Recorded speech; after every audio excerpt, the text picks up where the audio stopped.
السلام عليكم ورحمة الله تعالى وبركاته. أخواتي كي دايرين؟ لاباس عليكم؟ نتمنى أنكم تكونوا بخير وعلى خير إن شاء الله، ولقاكم هذا الفيديو في أحسن الأحوال. اللهم صل وسلم وبارك على سيدنا محمد وعلى آله وصحبه وسلم. اليوم إن شاء الله البنات جيت نتقاسم معكم واحد الوصفة اللي رائعة صراحة، ماشي وصفة وحدة ولكن يعني نقولوا جوج ولا حتى ثلاثه ديال الوصفات اللي فعاله بزاف بزاف.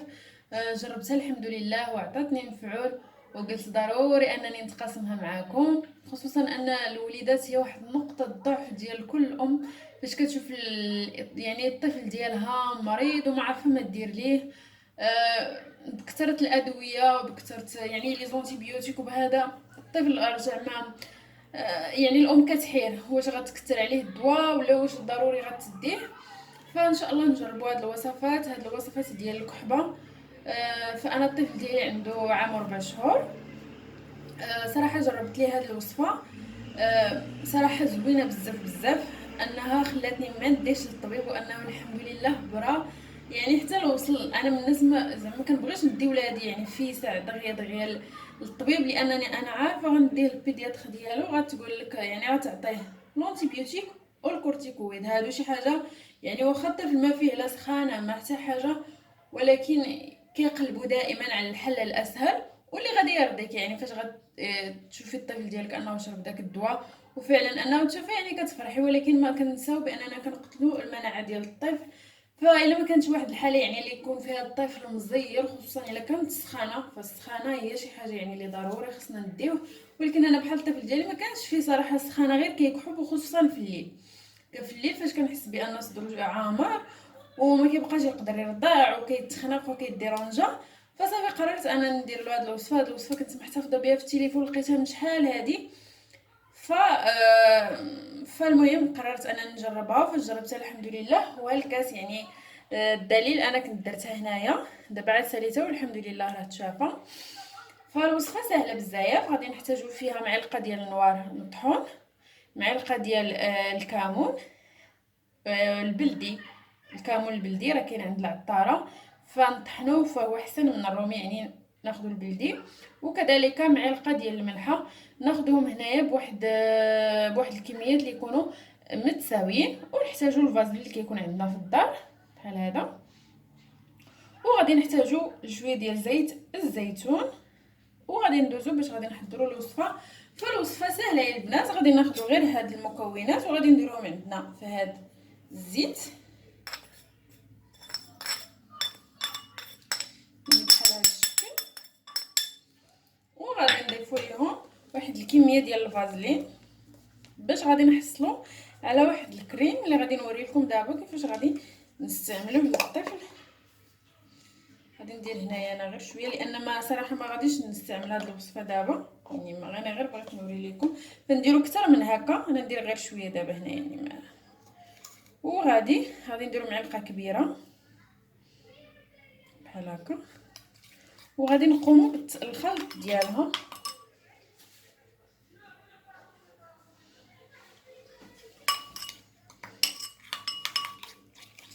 هنايا راه يكون عندنا الفازلين بزاف، فغادي كترجع كريم، كترجع بحال الكريمه كيف ما نتوما شفتوا بحال هكا.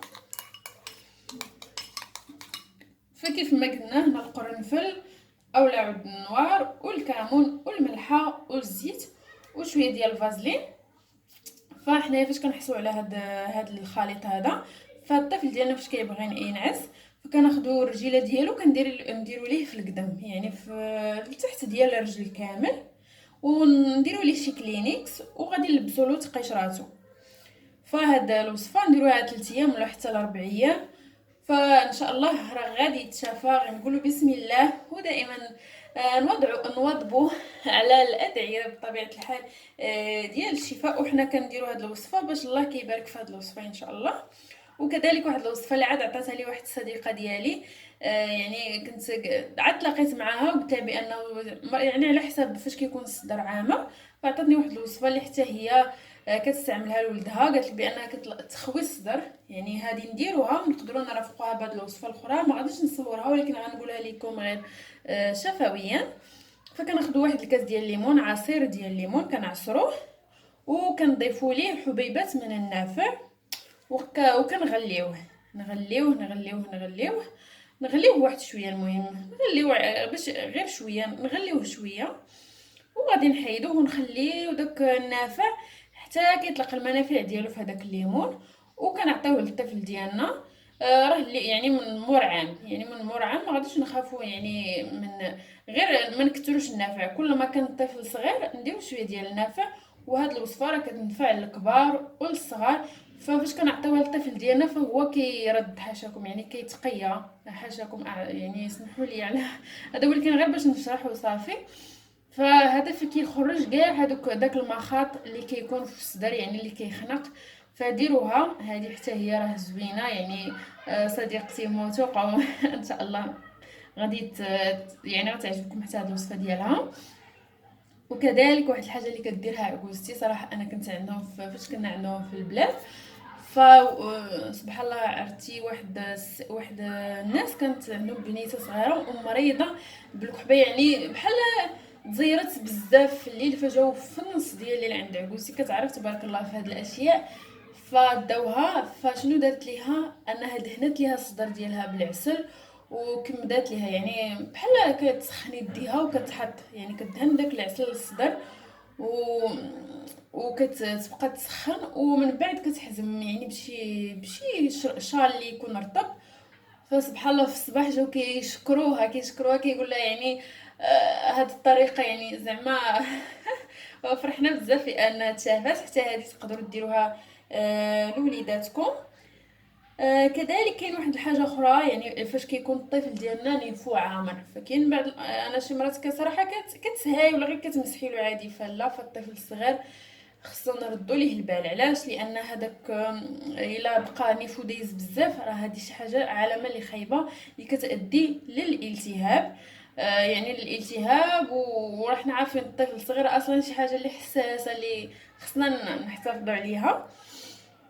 فشنو غديروا؟ تغليو الماء تغليو الماء مع الملحه، تخليوه يغلى مزيان، وغادي نخليوه حتى يفتر، يعني يبقى دافي غير شويه. وغادي نجيبو واحد ليبره سوغانغ اللي تكون نقيه، ابره يعني باش ليبره سورانغ، وغادي نعمروها بهذا المحلول. وغادي نمشيو الجهه النيف، يعني الثقبه ديال النيف، وغادي ندفعوا هذاك الماء. فداك الماء كيحيد جميع هذوك الاوساخ وكيخرجوا من الثقب الاخر.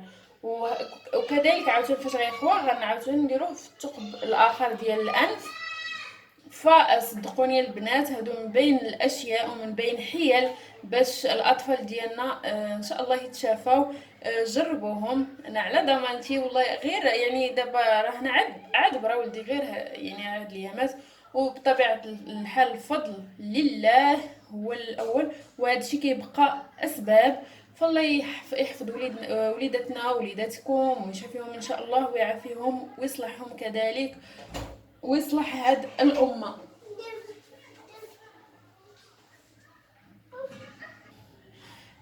كنتمنى ان شاء الله ان هذا الفيديو يفيدكم، وانكم تشتركوا عندي ان شاء الله، وانكم تدعموني، وانكم تشجعوني ان شاء الله. وكنقول لكم حتى الفيديو اخر ان شاء الله. سبحانك اللهم وبحمدك، استغفرك اللهم واتوب اليك. السلام عليكم ورحمه الله تعالى وبركاته.